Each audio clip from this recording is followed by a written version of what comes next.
Continuing obligations for BVI private investment funds. Fund policies and arrangements. A PIF is required to maintain a valuation policy setting out the applicable procedures for the valuation of fund property, the preparation of reports on the valuation, and setting out the mechanisms for sharing valuation information with investors. Valuation policy. A PIF must ensure that the person appointed as its appointed person, values fund property in accordance with the valuation policy. A PIF should also have a safekeeping policy and adequate arrangements in place for the safekeeping of fund property. Safekeeping policy. On an annual basis, a PIF should review its valuation policy and safekeeping policy to ensure compliance with BVI legislation. Maintenance of records and financial statements.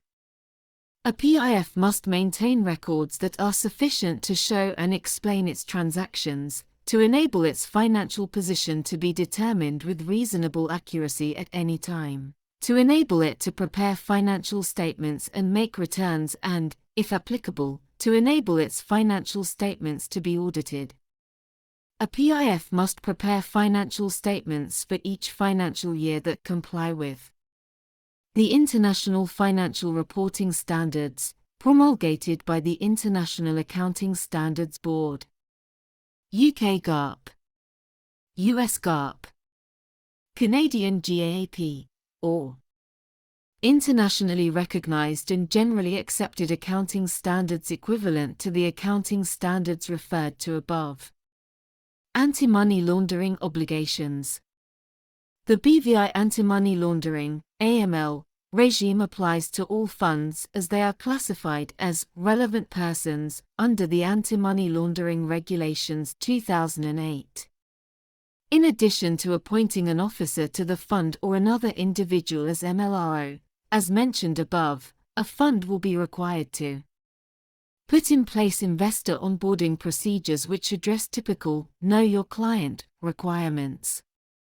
Put in place and maintain a written and effective system of internal controls which provides appropriate policies, processes, and procedures for forestalling and preventing money laundering and countering the financing of terrorism. The manual. The manual should be reviewed annually to ensure compliance with AML regime in the British Virgin Islands. Report suspicious transactions to the Financial Investigation Agency (FIA) in the BVI. Report the identity of its appointed MLRO to the FIA. The BVI rules do provide for funds to outsource all and any of these obligations to functionaries based outside of the BVI, such as an administrator or investment manager. Any outsourcing must, however, be documented in writing. Obligations under FATCA and CRS.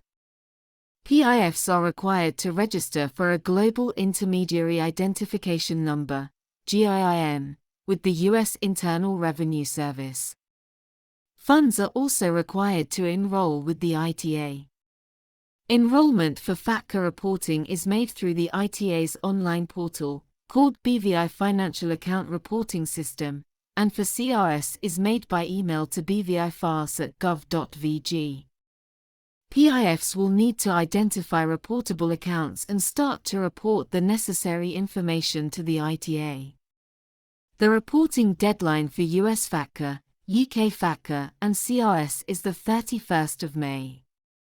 The information that must be reported under US and UK FATCA and CRS is broadly similar and includes the name, date of birth, tax identification number, TIN, for specified US persons where available, national insurance number, for specified UK persons, where available, jurisdiction of residence, for reportable persons under CRS only, the account number, name and GIIN of the reporting financial institution, and the account balance. Some minimums apply under FATCA.